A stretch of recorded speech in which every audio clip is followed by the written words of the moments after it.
Public school में एक दिवसीय क्रिकेट टूर्नामेंट मैच प्रारंभ किया गया। इस मैच में मेरठ की कई टीमों ने भाग लिया। सभी टीमें मेरठ बैच की ही थी।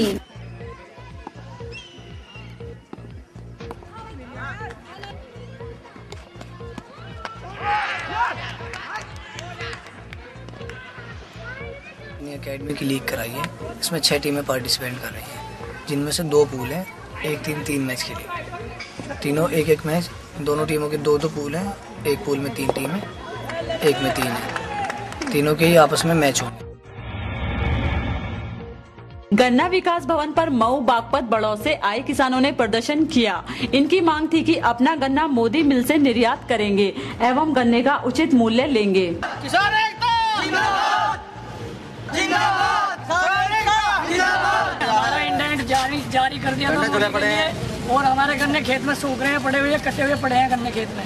और हमारा इंडेंट बीच में रोक दिया मोदी ने और इन्होंने गन्ना आवंटन हमारा कहीं और किसी मिल का कर दिया दूसरा। फैजाबाद पचगांव से आए हैं, मुजफ्फरपुर अगैडे के आदमी हैं, कुछ मुजफ्फरपुर के आदमी हैं, कुछ पुरडी के आदमी हैं, कुछ गेज्जा के। और हम मोदी शुगर मिल को गन्ना अपना देना चाहते हैं और मिल को हम गन्ना अपना नहीं देंगे।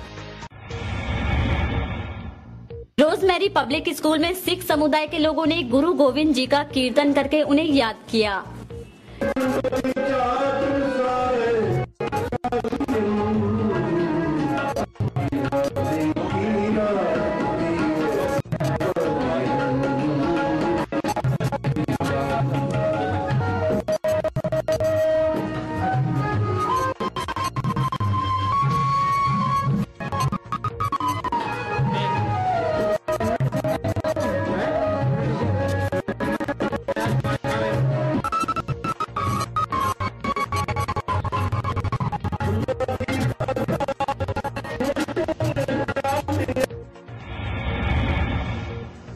सेंट्रल मार्केट शास्त्री नगर में राणा आर्यन जस्ट डांस में जलवा 2012 का ऑडिशन किया गया। इस ऑडिशन का निर्देशन गोल्डन ड्रीम एम्बिशन ने किया, जिसके मुख्य जज माइकल डिसावर्ट थे।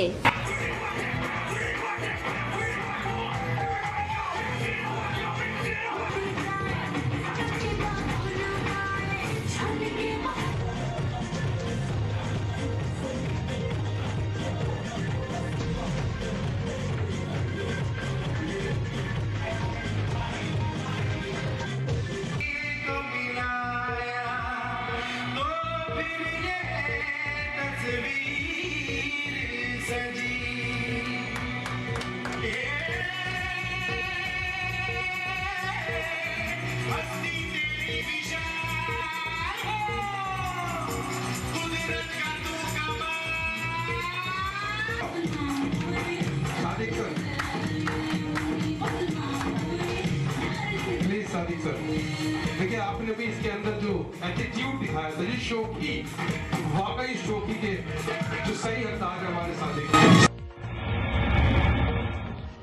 विजयनगर में डेयरी संचालक ने एक सफाई कर्मचारी की पिटाई कर दी, जिससे शुभ सफाई कर्मचारियों ने डेयरी संचालक के घर में कूड़े का ढेर लगा दिया।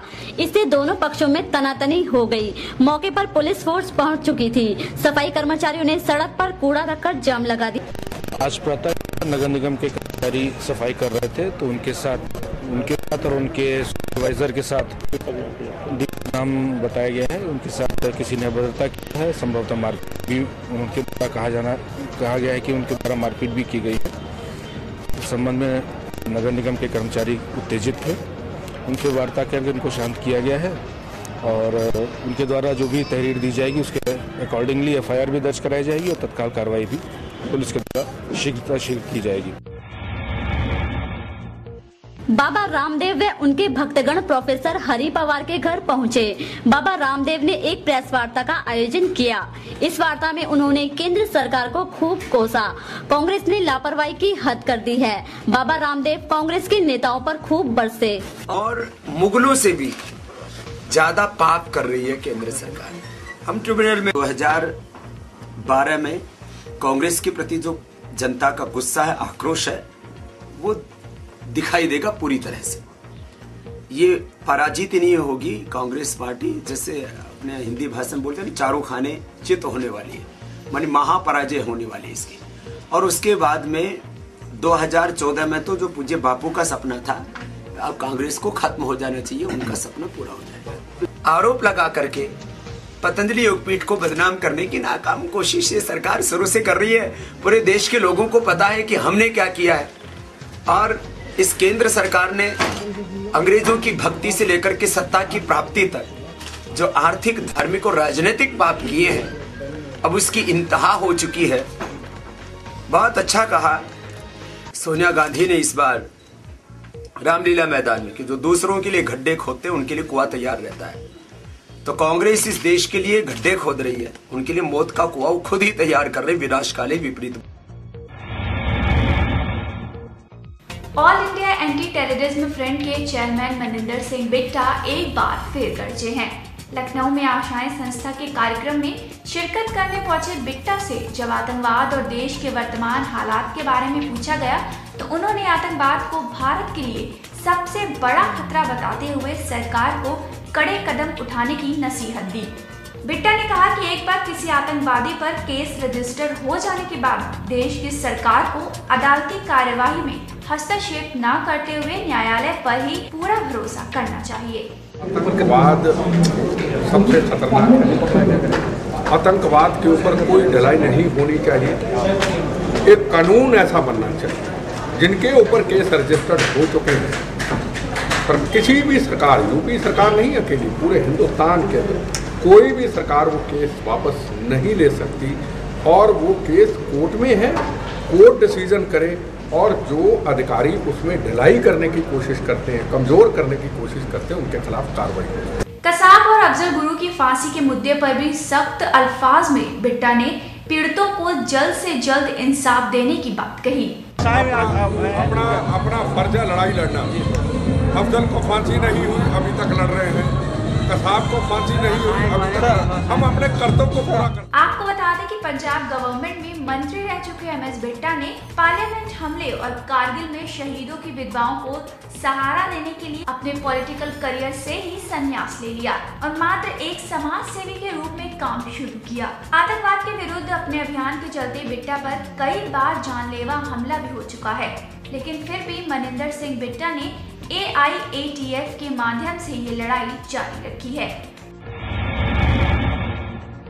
दिल्ली मेट्रो की सेवाएं रात 11 बजे के बजाय रात 8 बजे ही बंद हो जाएंगी। रात 8 बजे 6 टर्मिनल स्टेशन की सभी लाइनों से अंतिम ट्रेन चलेगी।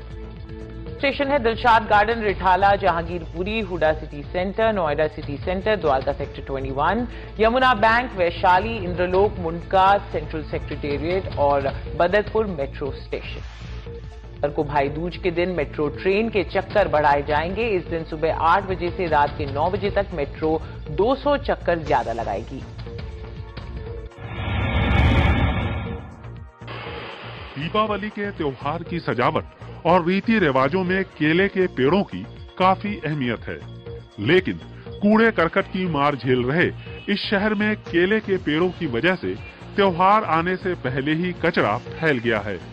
इसे रोकने के लिए यहाँ एक खास मुहिम चलाई जा रही है ताकि त्योहार के जोश में लोग इतना होश न खो बैठे कि दिवाली में रोशनी से ज्यादा कचरा दिखाई दे। केले के पेड़ वगैरह जहाँ तक हो सके ज्यादा से ज्यादा न लगाए, ताकि जो सरकार ऑलरेडी दिक्कत आ रही है सरकार को, उनके पास कर्मचारी नहीं है, उनके पास गाड़ियाँ नहीं है, तो उसमें आपका सहयोग चाहिए। क्या आप इस बार केले के पेड़ नहीं लगाएंगे? हाँ, इसके लिए आपके साथ नहीं है, तो आप बहुत बहुत बताइए कि बात रहे, और जहाँ तक हो सके आप ये मुहिम आगे से आगे फैलाएं।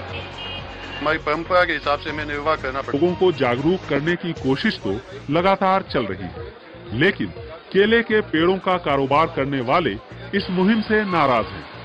लेकिन साथ ही साथ साफ सुथरी दीपावली की हिमायत करने वालों के हौसले भी बुलंद है। और हम पूरा मार्केट में घूम कर लोगों से हाथ जोड़कर विनती कर रहे हैं कि इस बार आप न तो पटाखे छोड़े एवं न इन पेड़ पौधों को अपनी दुकानों के सामने लगाएं, जिससे कम से कम प्रदूषण हो और सफाई का पूरा बेंगलोर में एक अच्छा वातावरण पैदा हो सके।